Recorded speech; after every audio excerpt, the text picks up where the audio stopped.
Hey everyone, so today we're going to be exploring COWES, a vibrant harbour town on the Isle of Wight.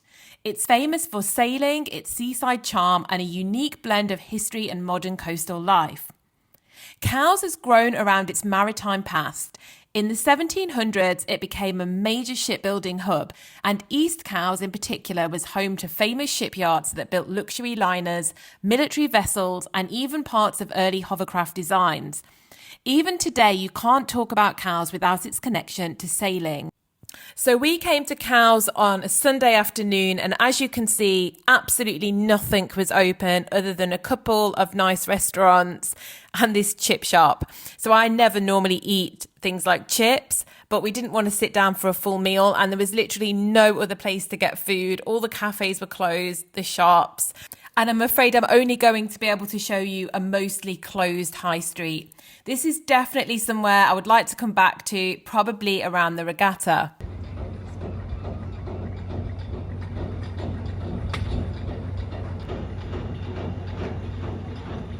So the town of COWES is split into two parts. You've got West COWES and East COWES, and they're connected by this famous chain ferry.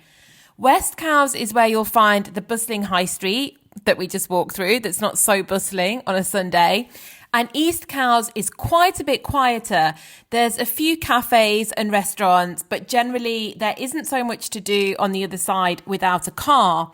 There is, however, Norris Castle, which we did walk to try and have a look at least, but unfortunately that's closed to the public at the moment for restoration.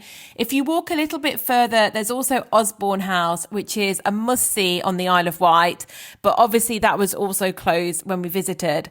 And apart from that, there wasn't really too much to see, so we did kind of get the chain ferry there and straight back. But it's definitely worth having a trip there and back on the chain ferry, in my opinion, as it's honestly kind of fun and you are getting to ride on a piece of living history. So the COWES floating bridge, also known as the Chainlink ferry, has been connecting East COWES and West COWES for over 150 years. It actually runs on two heavy chains that rest on the riverbed. As the ferry moves, it pulls itself along using the chains, and it shuttles cars, bikes and people back and forth across the mouth of the river. The ferry has been running since the 1850s, and it's still one of the quickest ways to travel between the two towns. It's also a steal at only £1 each way. What can you do for £1 these days? So definitely recommend having a go.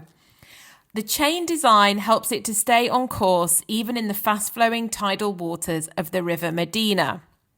So the crossing is very short and it only takes around 2 to 3 minutes. The unloading of the cars actually probably takes longer than the whole journey.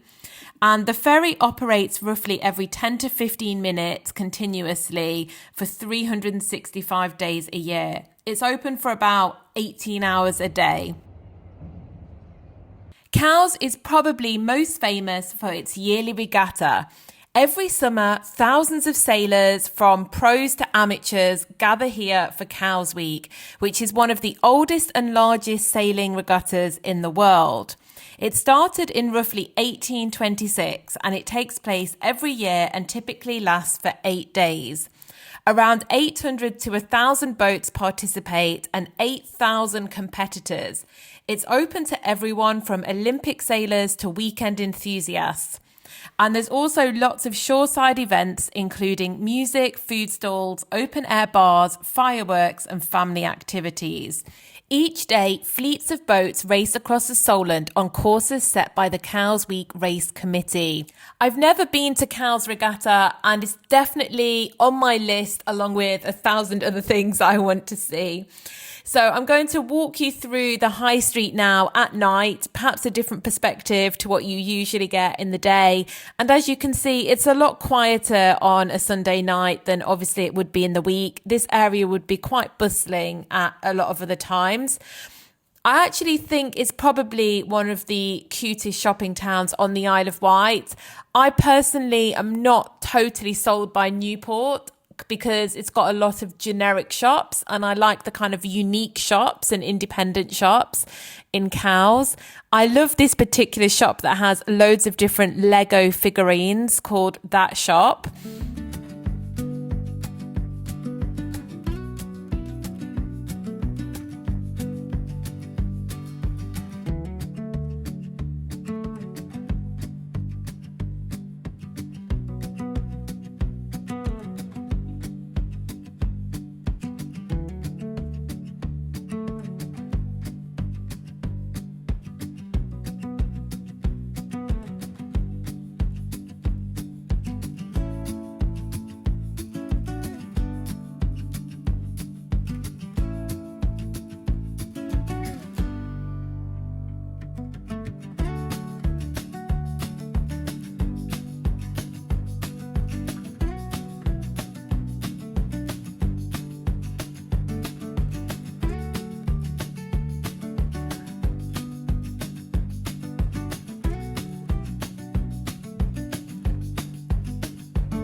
Also, whilst you're in Cowes, be sure to check out St Mary's Church, which is one of Cowes' most historic and oldest landmarks, and it's just a short walk from the waterfront.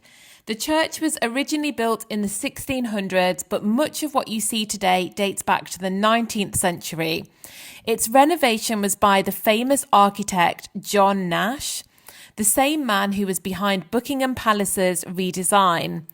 Inside, which unfortunately I didn't get to see on this trip, you'll find beautiful stained glass windows, maritime memorials, and a quiet space to reflect away from the busier streets.